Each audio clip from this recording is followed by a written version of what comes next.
ഒക്കെയല്ല. അങ്ങനെ തന്നെ ഇത് തട്ടിക്കളിച്ച് സർക്കിൾ അടിച്ച് പോയിക്കൊണ്ടിരിക്കുക. ഞാനൊരു സത്യം പറയട്ടെ, ഇപ്പം എൻ്റെ മുമ്പിൽ എനിക്കിപ്പോൾ ഇവിടെ ഈ ക്യാമറകളിലൂടെ ഇല്ലായിരുന്നെങ്കിൽ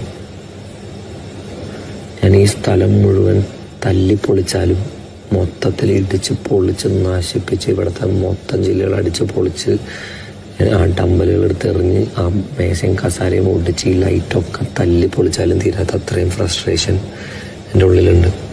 അത് പ്രശ്നം നിന്നെ വിഷമിപ്പിക്കാൻ പ്ലീസ്.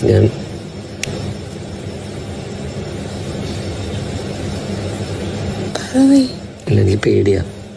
നിർത്തി. നീ പറയണ്ട ജാസ്മിൻ, നിന്റെ മുഖം കാണുമ്പോൾ എനിക്കറിയാം. ഞാൻ നിന്നോട് അറിയാതെ സംസാരിച്ച് തുടങ്ങുക. അപ്പൊ തന്നെ നിന്നെ അത് എത്രത്തോളം അഫക്ട് ചെയ്യുന്നുള്ളത് എനിക്ക് കാണാം. എനിക്കൊരു കുഴപ്പമില്ല.